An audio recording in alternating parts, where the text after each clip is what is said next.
Hey everybody, Steve, and I'm back today to give you a follow-up to the updates video that I did yesterday and answer some of the questions that were left on this video. If you guys do leave me a lot of comments with questions, I might do more of these follow-up videos for you, giving you some answers. And don't worry about giving me your opinion. Somebody said sorry in one, but your opinion is always good to hear because I am a pretty big Splinterlands player, so I might have a little bit of like more hopeful and less worry because it's not costing me money to get into the game anymore. I own all the cards already. I understand that skews my opinion a little bit, and I hope you guys understand that. And I'm also part of the Splinterlands TV team, so I'm just more bullish on the project in general. And let's not joke around with it. It's because it would help me out if this project succeeds. So let's go ahead and get into the things I want to tell you about first. So the first thing I want to say is from this update, I posed the question, I wasn't really sure, do the summoner's abilities count towards the daily focuses? And they do not. So if you're on a focus that says use armor, using a summoner like Grandmaster Wraith that gives everyone armor will not turn them all into a bonus character. So that's one thing to note. And the same thing, like if you're on poison and you use Waka and it gives everybody poison, that doesn't mean you're going to get the bonuses for using poison. They didn't decide to do that. We could talk to the team and see if they want to change it so that those summoners have a bit more value when they're in a certain daily, but that is the first thing to go over. The second thing to go over is the fact that the one Splinter team is no longer doable any longer.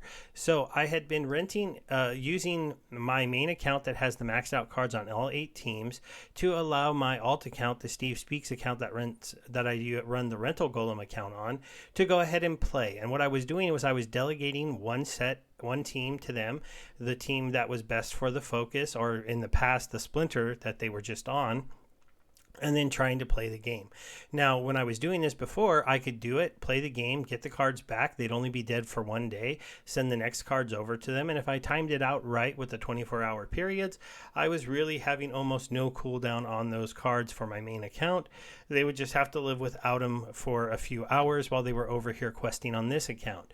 And I was earning usually about 12 to 13 gold chests every single day. And on a season, I was earning about 80. That was doing a very light version of the exploit that the 2-day rental system is meant to fix. People who were doing this hardcore were delegating their cards not to one account but to 3 to possibly even 6 accounts. Yes, you could get 6 different accounts on 6 different splinters. All you need is maybe 15 to 20 accounts in your bot farm to pull that off, and then you go ahead and bought the regular ones with ghost cards like you were doing in the past, or just renting level 1s, and then you delegate out your maxed out cards to 6 accounts, and they do maxed out farming, maybe even up in diamond.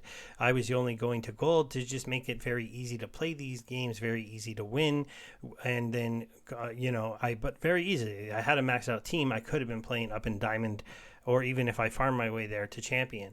They've now put a big wrench in this. The small change that maybe a lot of people glossed over was the fact that your team that you're currently on your quest for is not always available. So I was on a fire quest yesterday. Today I got a disable quest, but I only delegated the fire cards over. And clearly the fire cards were just not always available. Look at all these times I submitted no team because I had to surrender. And that is just a wild thing to see because it basically stopped me from progressing this account at all out of gold 3. It was just stuck there because I would win a couple matches, surrender, win, double surrender, actually lose a match because I lost a match, which can happen obviously to somebody else with maxed out gold level cards, then surrender, then get a couple wins, then surrender, a win, then surrender, win, then surrender, 2 wins, then a surrender, win, surrender. You see how there was just no way for me to build up enough wins in a row. It was hard to even win at more than a 50% clip, which made it almost impossible to get my rating to go up. This means that this in general is not going to be a solution you can turn to anymore.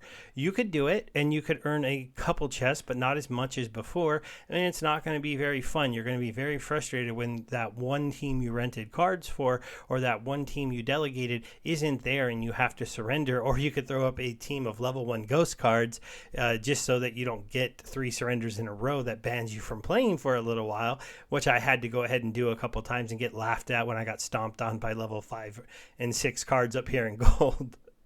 And so this is clearly a change that's going to bring this kind of setup to an end. So now I would have to be committed to delegate over either 1, 2, or 3 of my teams to this account. I'd also have to be in the situation where when I get them back, they're going to be not usable for maybe 30 hours as opposed to, in honestly, the 24 hours, which if you timed right, you could still use them a little bit in your next daily focus. So it just changes this all dramatically.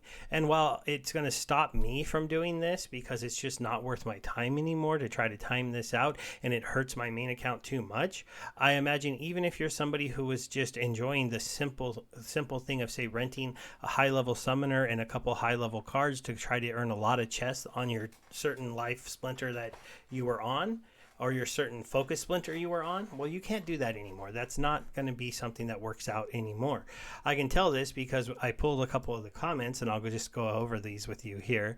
And somebody pointed out that he says, after this update, okay, wait. So I think this will hurt us all. The dev team should have listened to the community on this. He rented some cards for his water play, and half the time he couldn't even use the water team. Yes, that is something they did on purpose because they don't want you to rent cards for just one team anymore. They're trying to bolster ownership of cards or make you have to rent more than just one team of cards. Let's face it, the Splinterlands game, for it to grow and continue to go up, we need to have players more invested in ownership of cards and ownership of multiple splinters, not the idea that you're just going to rent one team. We did have somebody here who said the change was great because he's getting more chests than before, and he doesn't have to focus on one splinter anymore. This is a player that put this comment in because he already probably owns his cards and was more annoyed by the fact that he had to play the same splinter all day long because it made it harder for him to win when people knew what he was going to play. Another comment just to notate here, this person explained that after the change, his number of chests went down. This is probably true because they changed the number of points you need to earn chests both on the season and on the day. This reflects the fact that no matter what team you win with now, you earn points for the daily, and so it's a lot easier for you to earn points. And if you earn you can earn a lot more points per match than you used to be able to if you do get a full team on the board that is part of your focus. So that was just a one-time adjustment. Sorry, it was probably a bummer to see maybe 3 or 4 of these chests on your season go away. And if you went to sleep knowing you had earned like 12 chests, you might have woke up to claim your 12 chests and it was at 11. That won't happen again, but that's why it happened. We had a player who definitely said that he thought this was going to hurt the rental market. So far, I would say running my account on the rental golem, I just completely disagree with this. I don't think it will hurt the rental market. It's just going to change the way people rent. You're no longer going to try to rent one splinter for one day. You're going to instead try to rent cards that help your overall deck win, or you're going to rent 2 teams for 2 days, and you're just going to play those 2 teams. On one day, you can make sure that that both of those teams kind of go towards your focus. And on the next day, you're going to have to get lucky and get a focus that those 2 teams can play. That's not impossible when you look at the new focuses, though. It can go from, a focus that's a sneak team one, and the next day it could be to use cards that have stun. But if you rented a team that had both stun cards and sneak cards, then you can just play those cards for 2 days and see how many focus chests you earn.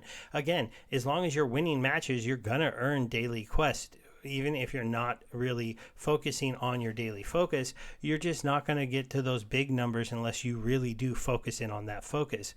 Earning a little bit less, I don't think, is the end of the world for players, and it won't really change your rental cost then because you'll just use the same cards for 2 days. I think as more people start to understand that they need to rent 2 teams anyways, then it's just, hey, you're going to rent 2 teams on the first day and you're going to be good. You might even want to rent 3 if you don't want to have to deal with surrendering a lot, because those teams are not going to be guaranteed to be available, but everyone's going to have to find their own balance in that kind of setup.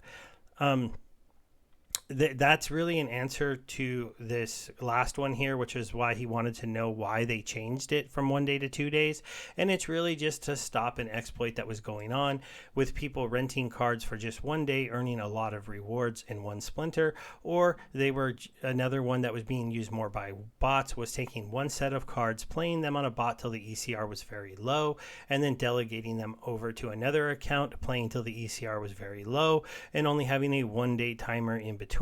Since it was done on a bot account, the bot could play a team every 10-20 seconds, go ahead and just fly through their ECR down to say down to nothing, and then delegate those cards away, wait 24 hours on that other account for them to do it, burn that ECR, then delegate it to another one. And with 5 accounts, they could basically be playing this. It was like 4 or 5 accounts, and then you just delegate them, and then you delegate them back to the first, and you just keep burning through all your ECR on these accounts on the days that they can earning a lot. And you used to be able to do this and earn 4 to 5 times the amount of rewards that you would normally make with one set of cards.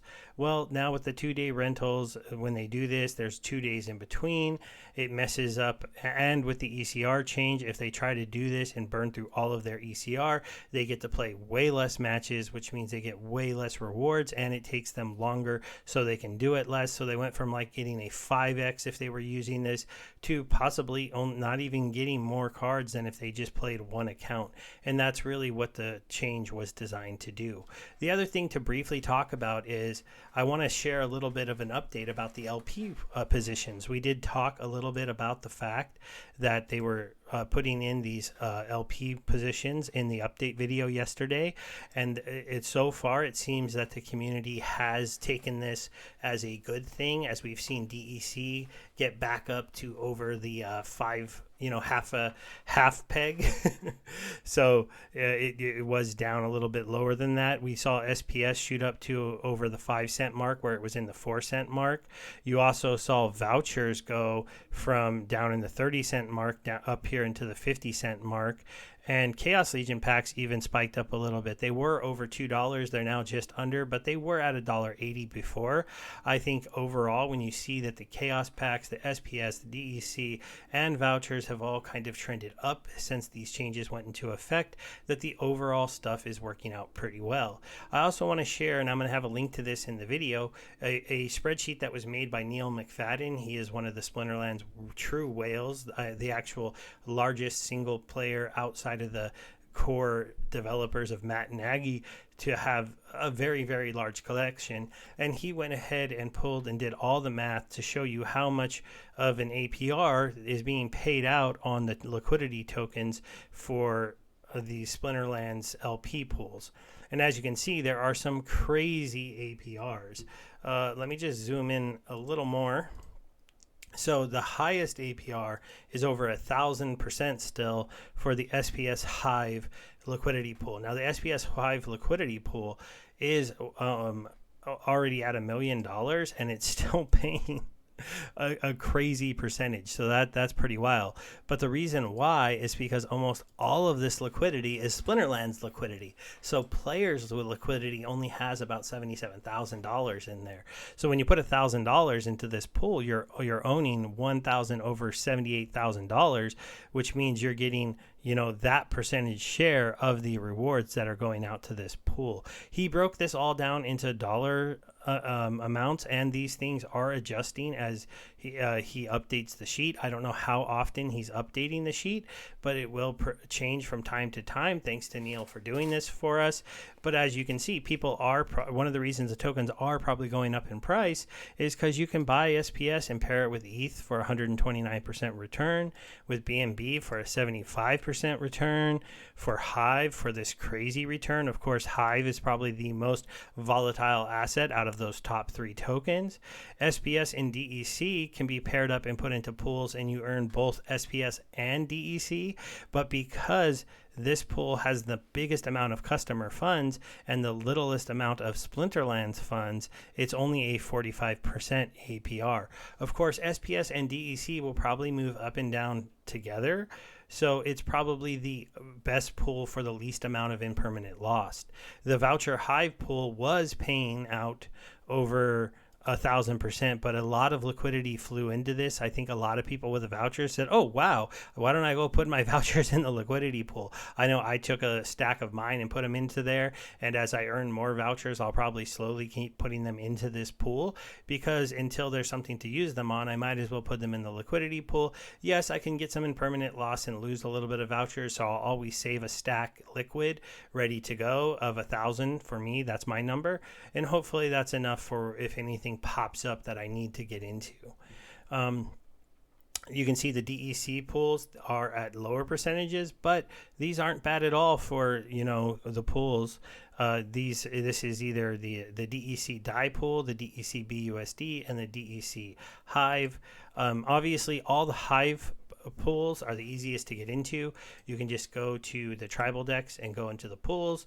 This is where I'm currently putting my liquidity, so that's where if I go to my positions, I can now choose. I'm not a huge whale. I got 800 and just over $800 inside the pools, mostly inside the Hive SPS pool and the Hive voucher pool. And I'll continue to add money into these pools going forward, as long as I'm earning those really good rewards starting in just 4 days. Now, obviously, if a lot of liquidity flows into these in the next 4 days, these percentages are going to go way down. So thanks everybody for hanging out with me. Hopefully this was helpful to you, and I will talk to you again soon. Bye.